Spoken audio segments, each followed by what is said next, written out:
just think positive, and that's calling in. The same worker say she was instructed not to ask for any ID and not to attempt to validate any signature.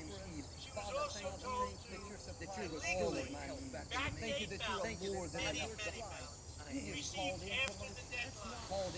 This is something that is somewhat controversial, and she estimates that thousands and thousands of ballots were improperly backdated by her and many others. Other witnesses in Detroit also saw election officials counting batches of the same ballots many times, as well as illegally duplicating ballots. One observer described how to see boxes and boxes of ballots, all bearing the same signature. Another observer in Detroit gave sworn testimony that he saw countless ballot ballots that did not belong to properly registered voters, and then witnessed election workers in Wayne County entering fake birthdays into the system in order to illegally count them. Witnesses have signed sworn affidavits. In other words, you go to jail, testifying that after election officials announced the last absentee votes had been received, a batch of tens of thousands of ballots arrived, many without envelopes, all voting for Democrats.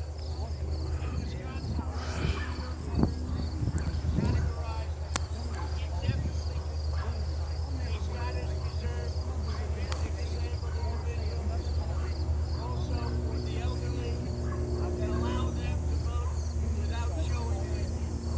Last year, approximately 70,000 people planned the session. This year, the number miraculously reached 150,000 voters. Former election officials in Wayne County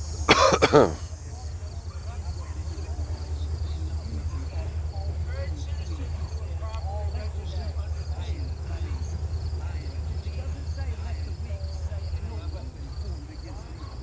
In Wisconsin, there are approximately 70,000 absentee ballots that do not have matching ballot applications.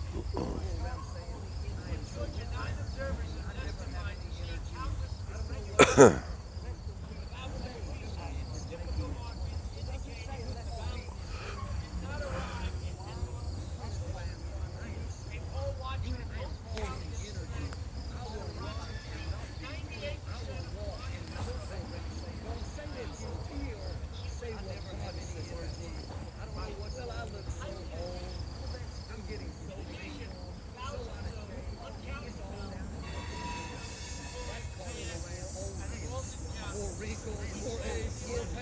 and these ballots were posted from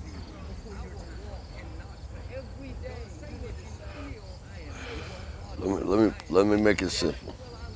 we already saw The reality of the way things should be working Northwest and the way things are going. Republican canvassing. The reality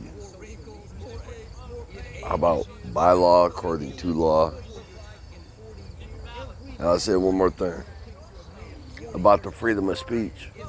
About the freedom of speech according to law. The reality of the law determines the freedom of speech. See, when it comes to the Constitution and the Constitution of the United States of America and all other things as such, it's supposed to be according to law, the reality of law, by law. You're not supposed to take like the Constitution and the First and Second Amendment and everything and use it in any other way, but you're supposed to use it according to law, by law, the reality of law.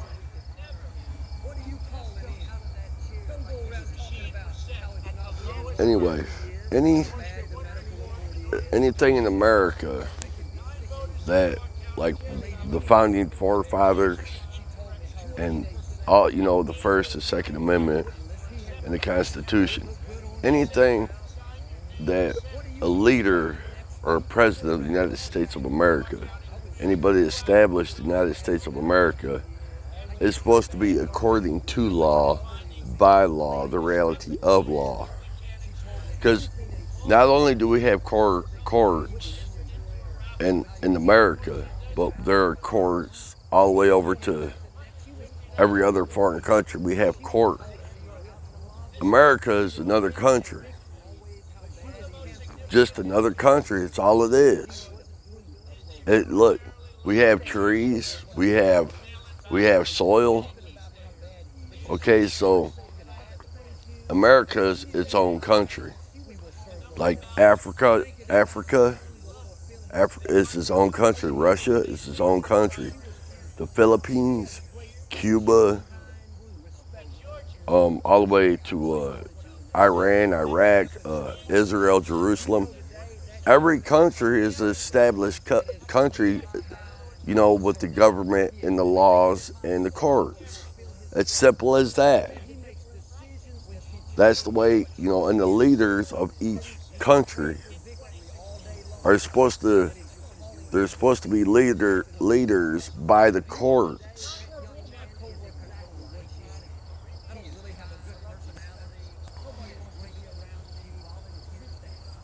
Okay, so in other words, you have in every country you have law-abiding citizens. You have law-abiding citizens, and you have. I don't really like to say this, but criminal activity, and you got criminal-minded people with criminal intent, and that's where the courts come in. But the courts are supposed to be established and have firm roots of doing things according to the laws of the courts. So you can't really, you're not supposed to harm people that ain't even made it into the process of the law. People and human beings that haven't even begun in the process of the law, you really can't hold them people accountable. Because they're not the ones that they didn't do anything. So a lot of people are getting brutally punished and penalized for things they haven't even had a chance to do. See what I'm saying? It's like somebody else committing a crime and you blame some other person that had nothing to do with it.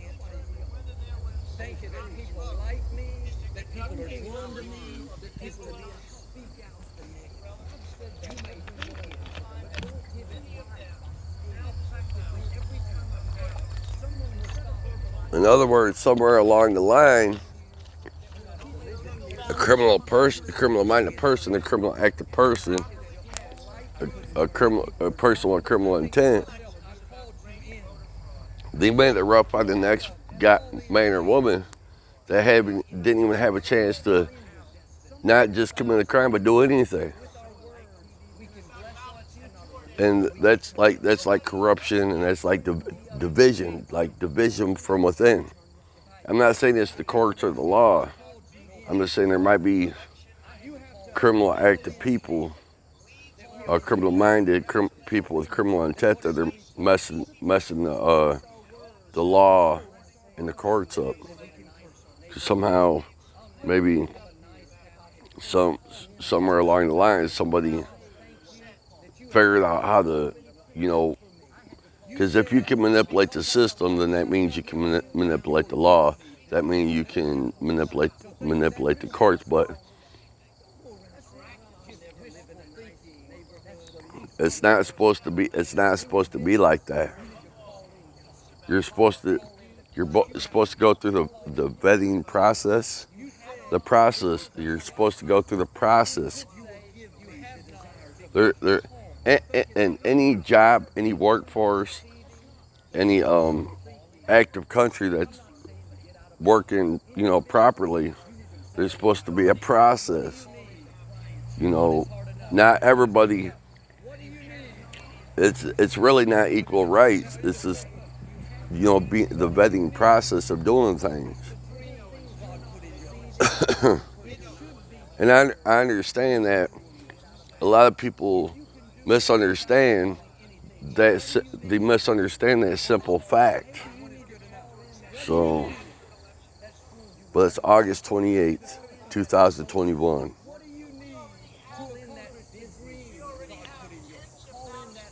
I might label this Christopher Golyar and people that misunderstand the process.